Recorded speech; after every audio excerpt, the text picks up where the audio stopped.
Chapter 18. The Role of the Emotions.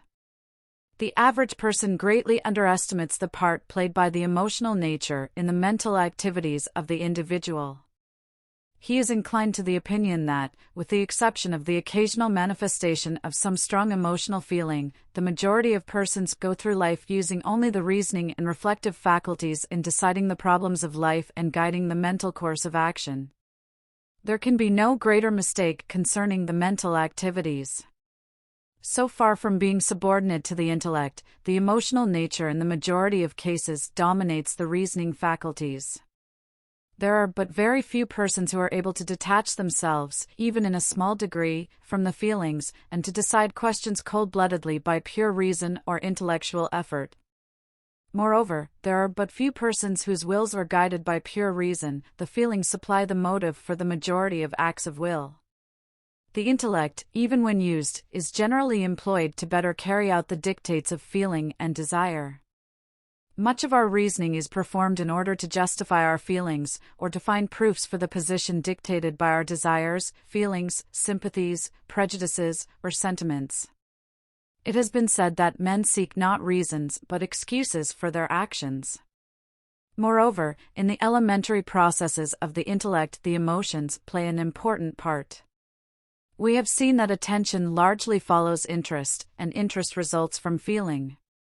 Therefore, our attention, and that which arises from it, is dependent largely upon the feelings. Thus feeling asserts its power in guarding the very outer gate of knowledge, and determines largely what shall or shall not enter therein. It is one of the constantly appearing paradoxes of psychology that while feelings have originally arisen from attention, it is equally true that attention depends largely upon the interest resulting from the feelings. This is readily admitted in the case of involuntary attention, which always goes out toward objects of interest and feeling, but is likewise true of even voluntary attention, which we direct to something of greater or more nearly ultimate interest than the things of lesser or more immediate interest. Sully says, "By an act of will I may resolve to turn my attention to something, say a passage in a book.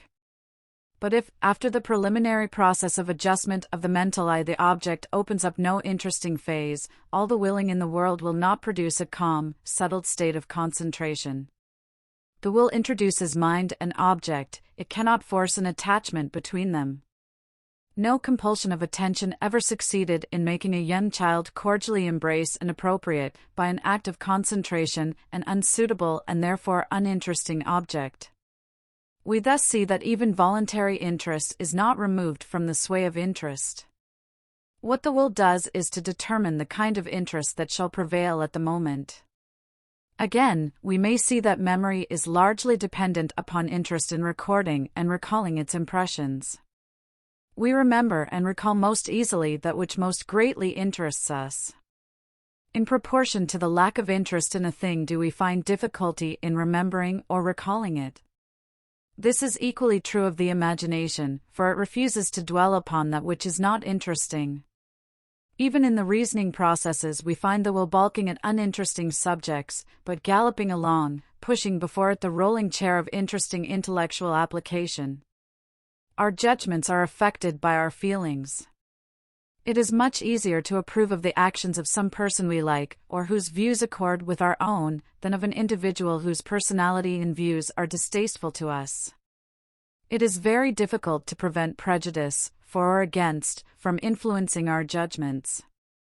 It is also true that we find that for which we look in things and persons, and that which we expect and look for is often dependent upon our feelings.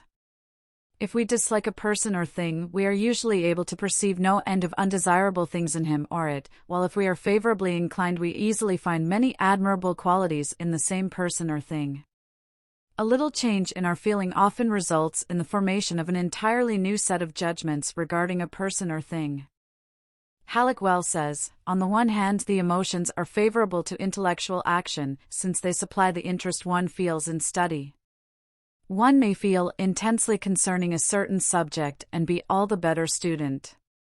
Hence the emotions are not, as was formerly thought, entirely hostile to intellectual action. Emotion often quickens the perception, burns things indelibly into the memory, and doubles the rapidity of thought. On the other hand, strong feelings often vitiate every operation of the intellect. They cause us to see only what we wish to remember only what interests our narrow feeling at the time, and to reason from selfish data only. Emotion puts the magnifying end of the telescope to our intellectual eyes where our own interests are concerned, the minimizing end when we are looking at the interest of others. Thought is deflected when it passes through an emotional medium, just as a sunbeam is when it strikes water. As for the will, the best authorities hold that it is almost if not entirely dependent upon desire for its motive force.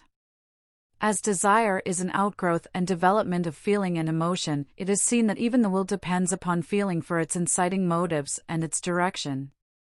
We shall consider this point at greater detail in the chapters devoted to the activities of the will. We would remind you again, at this point, of the great triangle of the mind, the emotional, ideative, and volitional activities, feeling, thinking, and willing, and their constant reaction upon each other and absolute interdependence. We find that our feelings arise from previous willing and ideation, and are aroused by ideas and repressed by will. Again, we see that our ideas are largely dependent upon the interest supplied by our feelings, and that our judgments are influenced by the emotive side of our mental life, the will also having its part to play in the matter. We also see that the will is called into activity by the feelings, and often guided or restrained by our thoughts, the will, indeed, being considered as moved entirely by our feelings and ideas. Thus is the trinity of mental forces seen ever in mutual relation, constant action and reaction ever existing between them.